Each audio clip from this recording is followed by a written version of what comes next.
begin the news with a breaking story in Gabon, where army officers announced they have seized power after President Ali Bongo was re-elected to a third term in office in the Central African nation. The Gabonese Election Center had declared Bongo winner of the election on Wednesday with 64.27% of the votes cast. Announcing their action on national television, the military officers say they were annulling the results of Saturday's election, which the opposition had denounced as fraudulent. The soldiers cited irresponsible, unpredictable governance resulting in a continuing deterioration in social cohesion that risked leading the country into chaos. Introducing themselves as members of the Committee of Transition and Restoration of Institutions, the soldiers also announced closure of the country's borders. The coup in Gabon comes just 1 month after the military in Niger, led by the head of the Presidential Guard, General Abdurrahmane Chiani, seized power from the democratically elected President Mohamed Bazoum and suspended the constitution on July 26. To speak more on the development, Global Affairs Analyst Fidel Owusu joins me on the news. Thank you very much for joining me. Now, the Gabon president, that's Ali Bongo, who just won a third term, has been ousted by military officers in the country. Now, what are your thoughts on the growing trend of coups in Africa? Yes. Thank you very much for the introduction and for the opportunity. In fact, this was not unexpected. After the elections and the leader had to cut the internet to the people, had to establish or had to impose curfew on the people, it was so clear that there was going to be something of this nature. So 2 days ago, I had mentioned that Ali Bongo is perhaps inviting the men in uniform.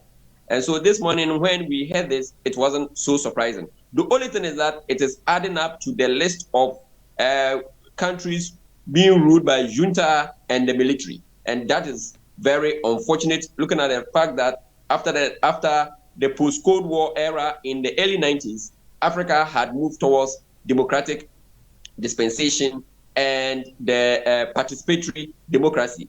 But as it were, countries in Central Africa like Gabon has had some families, like the Ali Bongo families, dominating the country for too long.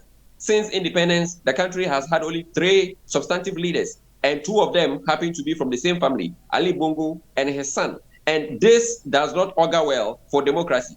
If you say you want democracy, it must be participatory, it must be transparent. And when election results are declared or elections are people have elected the people, you have elected their leaders, you have to allow the will of the people to prevail and not your own will. And so this was not too much or too unexpected. Yeah.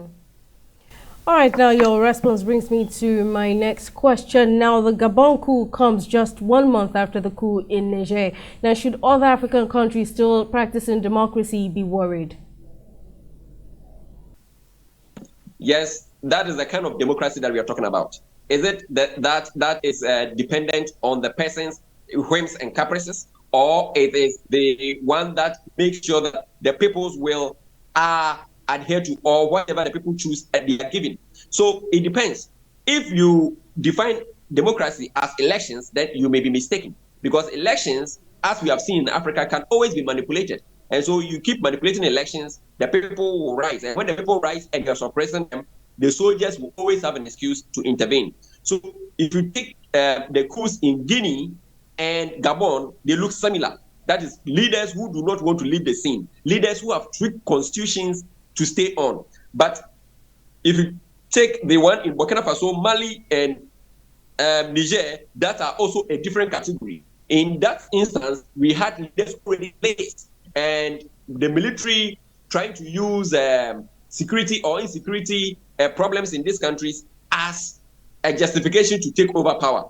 But in the case of Guinea and Gabon, it's as a result of leaders, long stay of leaders who do not want to leave power. Yeah. All right, so we'll keep monitoring developments as they unfold. Global Affairs Analyst Fidel Owusu, many thanks for your time and contribution.